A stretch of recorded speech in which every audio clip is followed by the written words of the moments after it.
সালমান ভাই, I challenge you, আপনি যে আমাকে ভন্ড বললেন, যদি আমাকে ভন্ড প্রমাণ করতে না পারেন আমি দেখে নিব ইনশাআল্লাহ। চেষ্টা করছি তুমি চ্যালেঞ্জটা নিচ্ছ কি নিচ্ছ না। The moment you mention the word challenge, আমি তো অলরেডি চ্যালেঞ্জে অন্তর্ভুক্ত। কি সাল্লু কাকা, এবার কি কট খাইছো? কট খাবা না? কি দাদা, আপনারা কি সাল্লু কাকার সেন্টারের নেই? আরে দাদে, আমাকে বাংলাদেশের জনি কাকা, জনি কাকারে তো চেনেন। বাংলাদেশের একটা জনি কাকা আছে, হ্যাঁ আমরা চিনবেন না? এটা কোনো কথা? হ্যাঁ, নাম হইলে সাল্লু কাকা। আরে আপনি করে বুঝাইতে না ধর মিয়া, আপনারা কোন দেশে আছে? জনি সিং তো সবাই চেনেন, হ্যাঁ তো চিনবেনই না? হ্যাঁ, না চিনতে পারেন তো বাংলার জনি কাকা আছে না একজন, হ্যারেও তো আপনাকে একটু স্মরণে রাখতে হইবে। আরে আমাকে ওই যে সালমান মুক্তাদি ভাই, ভাই আপনি রাগ করেন না। আপনি রাগ করলে আর কি করার, কিছু করার আছে? আমার কথা ওইখানে না দাদু, এবার তো আমার বেশি লক কি লক হয়ে গেছে, বেশি লক হইবি তোমার। আর একজন আর হোগায় আঙ্গুল দাও কা, তুমি আর একজন আর হোগায় আঙ্গুল দিতে যাইয়া এখন তোমার হোগায় আঙ্গুল ঢুকছে, ঢুকছে না?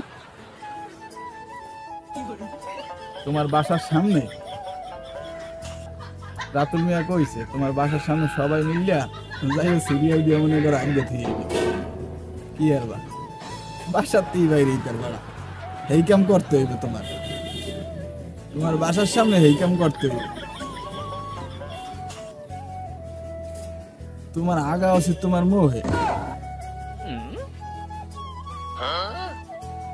একজনের নামে একটা কথা কেউ বাধা দে, সে কথার প্রমাণ থাকবে না, প্রমাণ দিতে পারবা না।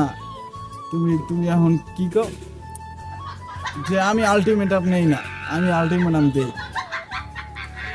10 বছর ধরে আমি চ্যালেঞ্জ নিয়ে আইছি, আমার কেউ চ্যালেঞ্জ দিতে রে, আমি চ্যালেঞ্জ দিই। আরে বেড়া তুই 10 বছর না, তুই 50 বছর ধরে দে, 50 বছর ধরে তুই রাজত্ব কর, ওইটা তো দেখার দরকার নাই। কি তুমি ভুলভাল একজন রে ব্লেম দেবা, এটা তো চলবো না দাদে, এটা তো মানুষ পাবলিক মাইনে নিব না। তুমি তারে ভণ্ড বলছো, তুমি প্রমাণ করো সে ভণ্ড, তাইলে তো তোমার সবাই আরো বেশি ভালোবাসবে। তুমি বাংলার জনি সিং, এটাও আমরা জানি, ঠিক আছে? তুমি মনে করো বাংলাদেশের প্রথম ইউটিউবার, ঠিক আছে, কন্টেন্ট ক্রিয়েটর, তুমি মনে করো বাংলাদেশের প্রথম ইউটিউবার হইয়া তুমি মনে করো বালডাও করো না দেশের লইয়া।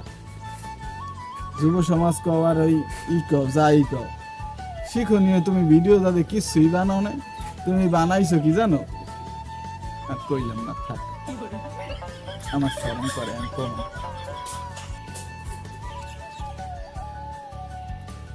এর মধ্যে তুমি আবার আরেকজন আরে বন্ধ কর না, গায়ে লাগে।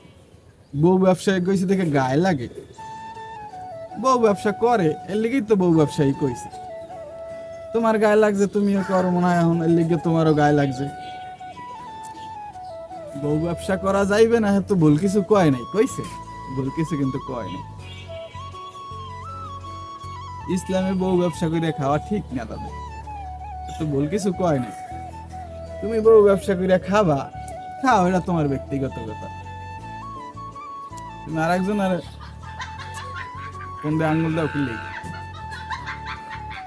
তোমার কোন দিয়ে যে বাস যাইবে, এই যে বাস, এই দেখছে কিন্তু এই বাস রেডি, এই যে বাস দেখছে রাতুল ভাই, একটা ইসলামিক কন্টেন্ট ক্রিয়েটর, উল্টো পাল্টা কোনো কন্টেন্ট বানায় না, ইসলামিক কন্টেন্ট বানায়, ভালো ভালো কন্টেন্ট বানায়, ঠিক আছে?